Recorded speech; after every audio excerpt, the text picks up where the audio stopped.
When you combine your unadjusted trial balance and the adjustments from your accountant, it's called an adjusted trial balance.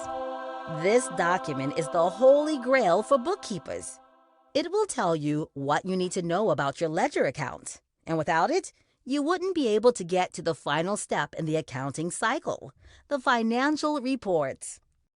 Before we get to that, though, listen to a friend with a little advice about working with an adjusted trial balance. For people just starting out with bookkeeping, that you'll hear the term trial balance, unadjusted trial balance, adjusted trial balance, adjusting journal entries. You know, what the heck is all of that?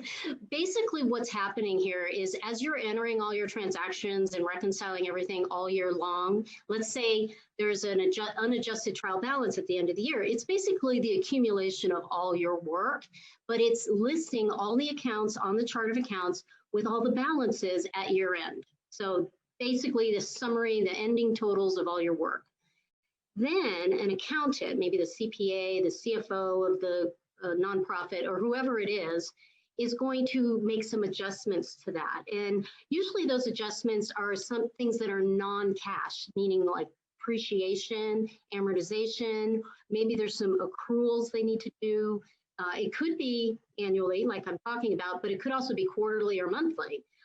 So basically somebody's going to come in and draft journal entries, adjusting journal entries to get to the adjusted trial balance. So it starts with unadjusted plus journal entries equals adjusted trial balance. So they're just going to make these final last tweaks to the financials so that when they do run the profit and loss and balance sheet, it's you know, handling depreciation and all these other things that wouldn't be coming through a bank feed.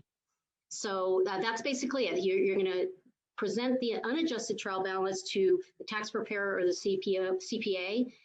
They're going to do some adjusting journal entries, and then you have an adjusted trial balance with the final numbers. So that's basically all it is.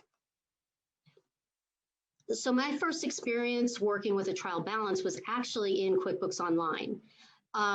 When you are logged in as an accountant user, and bookkeepers are accountant users, there is a feature in the accountant tools where it's called Book to Tax. And basically, this is where the unadjusted trial balance appears. There's actually a column with all the ending numbers at the end, let's say the end of the year. And then the next column is where you would enter the adjusting journal entries. And in QuickBooks Online, if you enter a journal entry, you check a box that says adjusting, and basically it loads it to that adjusted trial balance feature. And basically the beginning unadjusted trial balance plus whatever those entries were becomes the adjusted trial balance. And that's basically the numbers that are going to get pushed over to a tax return. And in QuickBooks Online, that connects directly to ProConnect Tax Online. So it's all done in QBO. And I think it was a great experience seeing a trial balance for the first time because it's all connected right there.